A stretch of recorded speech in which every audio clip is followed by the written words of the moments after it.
వృశ్చిక రాశి వారికి నవంబర్ మాసంలో 1వ తారీఖు నుండి 15వ తారీఖు వరకు సంచరిస్తున్నటువంటి గ్రహాల మూలకంగా ఎలాంటి గోచార ఫలితాలు ఉన్నాయి అనేటువంటి విషయాన్ని మనం చూసినట్టయితే మిశ్రమమైనటువంటి ఫలితాలు ఓవరాల్ గా కనబడుతున్నాయి. ఈ పక్షం లోపల ముఖ్యమైనటువంటి గ్రహాలు శని, రాహువు, కేతువుల యొక్క సంచారం ప్రతికూలంగా ఉంది. గురువు మట్టుకు అదృష్ట స్థానంలో సంచరిస్తున్నాడు, ఉచ్చ స్థానంలో సంచరిస్తున్నాడు. కొంతవరకు మీకు గురువు యొక్క అనుకూలత ఉంది ఈ పక్షం లోపల. కనుక దాన్ని సద్వినియోగపరుచుకున్నట్టయితే మీకు చాలా మంచి ఫలితాలు కలిగేటువంటి అవకాశం ఉంది. పనులు సకాలంలో పూర్తి అవుతాయి. ప్రారంభించినటువంటి పనులను మీరు లాభదాయకంగా పూర్తి చేస్తారు. తల్లిదండ్రులు, పెద్దలు, సమాజంలో ఒక మంచి స్థితిలో ఉన్నటువంటి వారి యొక్క సహాయ సహకారాలు మీకు బాగా లభిస్తాయి. విద్యార్థులు ముఖ్యంగా చదువులో రాణిస్తారు ఈ పక్షం లోపల. అంటే 1 నుండి 15 ఈ మధ్య కాలంలో మీరు చదువుపై మనస్సు నిలిపి అడ్మిషన్స్ కొరకై, కాంపిటేటివ్ ఎగ్జామ్స్ కొరకై ప్రిపేర్ అవుతున్నటువంటి వాళ్లకు చాలా మంచి సమయము, అనుకూలమైనటువంటి రిజల్ట్స్ ఉంటాయి. ఉన్నత విద్యకై విదేశాలకు వెళ్ళేటువంటి అవకాశాలు బాగా కనబడుతున్నాయి.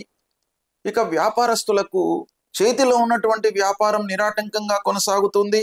లాభాలను ఆర్జిస్తారు.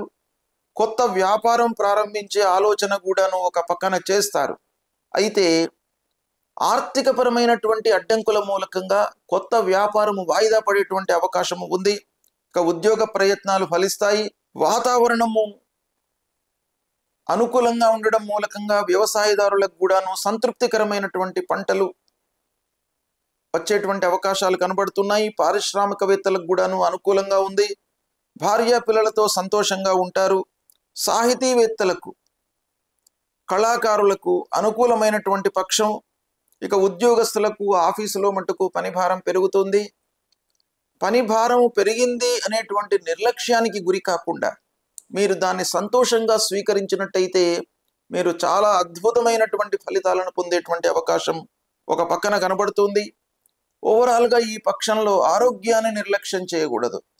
పనిభారం పెరగడం మూలకంగా మీరు సమయానికి భుజించకపోవడం అనేటువంటిది ఇక్కడ తటస్థించేటువంటి అవకాశం కనబడుతుంది. కనుక మీరు ఆరోగ్యానికి ప్రథమ ప్రాధాన్యత ఇవ్వండి.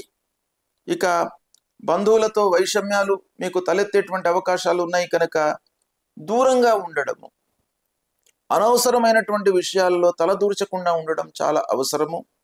ఇకపోతే ఈ పక్షంలో సూర్యుడు, శని, రాహువు, కేతు ముఖ్యమైనటువంటి గ్రహాలు ప్రతికూలంగా ఉన్నాయి. కనుక దైవారాధన చాలా అవసరము. శివాలయానికి వెళ్ళండి, శంకరుణ్ణి అర్చించండి. ఈ పక్షం లోపల సూర్యనారాయణుడికి ప్రతినిత్యం కూడాను నమస్కారం చేసుకోండి. తద్వారా మీకు ఈ గ్రహస్థితి మూలకంగా కలిగేటువంటి దుష్ప్రభావము తగ్గే అవకాశాలు ఉన్నాయి. నేను చెప్పినటువంటి ఈ పరిహారాలను చేసుకున్నట్టయితే మీకు అనుకూలమైనటువంటి ఫలితాలు ఉంటాయి. శుభం.